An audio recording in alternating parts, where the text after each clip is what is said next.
Guys, welcome back to my channel. ये video class second, third, fourth, fifth, six class तक के बच्चों के लिए है, जिसमें मैं आज आप लोगों को शॉर्ट ऐसे लिखवाऊंगी फार्मर पर। इसके साथ यहाँ लिखी गई हर एक लाइन का मतलब भी मैं आप लोगों को बताऊंगी, आप लोगों की अंडरस्टैंडिंग के लिए। फार्मर यानी किसान। स्टार्ट करते हैं। Farmers are the backbone of our country.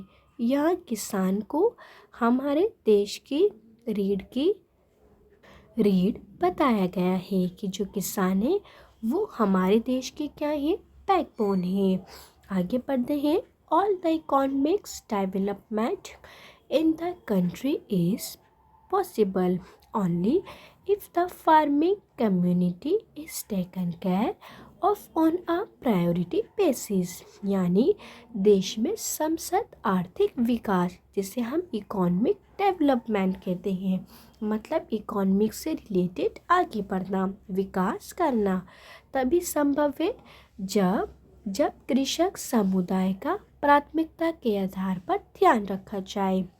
हमारा विकास कब पॉसिबल है? जब हम फार्मर को अपने फर्स्ट प्रायोरिटी पर रखेंगे। प्राथमिकता मतलब यानी प्रायोरिटी। आगे बढ़ते हैं। Agriculture industries contributes more than 50% to Indians GDP। यानी अगर हम भारत के सकल घरेलू उत्पाद की बात करें तो उसमें कृषि उद्योग का योगदान, अगर हम उसमें कृषि का योगदान देखें कि कितना डिस्ट्रीब्यूशन है, तो वो 15% से ज़्यादा है। यहाँ GDP की बात की जा रही है। आगे बढ़ते हैं। आगे बोला गया है, unpredictable climatic conditions, no proper pricing in place and lack of help from the government is what is leading to farmer distress in the country।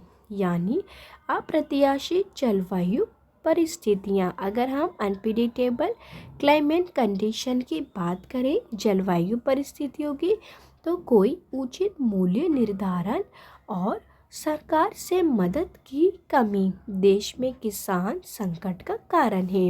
यानी जो किसान है वो संकट में है। क्यों?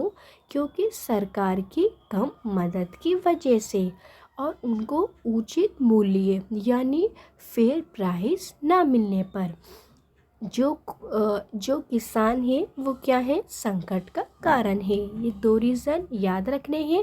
पहला, उनको फेयर प्राइस नहीं मिलते हैं। दूसरा, सरकार की मदद की कमी की वजह से। आगे बढ़ते हैं। India has one of the highest farmer suicide rates in the country. अगर हम भारत की बात करें तो भारत में सबसे अधिक किसान आत्महत्या दरों में से एक है। यानी जो किसान है वो सुसाइड कर लेते हैं और ये रेट सबसे ज़्यादा हमारी कंट्री इंडिया भारत में है। आगे बढ़ते हैं। आगे बोला गया है, food corporation of India buys produce directly from farmers. यानी अगर हम बात करें भारतीय खाद्य निगम की, तो सीधे किसानों से उपज खरीदता है। कौन खरीदता है? फूड कॉरपोरेशन, जिसके अंदर जो प्रोडक्ट का प्राइस होता है वो फेयर होता है, उचित होता है। डायरेक्टली फ्रॉम फार्मर्स मतलब कि ये डायरेक्ट फार्मर से जुड़ा हुआ रहता है। And store in their cold storage units for use during emergencies. यानी और आपात स्थिति के दौरान, यानी इमरजेंसी के स्थिति के दौरान उपयोग के लिए इसे अपने कोल्ड स्टोरेज इकाइयों में एकत्र करके इकट्ठा करके रखता है। यानी जब उस फूड की ज़रूरत होगी तो उस फूड को आपातकाल की स्थिति में, यानी जब फूड की ज़रूरत पड़ेगी तो जो फूड कॉरपोरेशन है वो अपने इकट्ठा किए गए सामान को निकाल देगा, यानी मदद के लिए, आपात की स्थिति में, इमरजेंसी के लिए। तो यहाँ से ऐसे होता है complete farmer. Thanks for watching.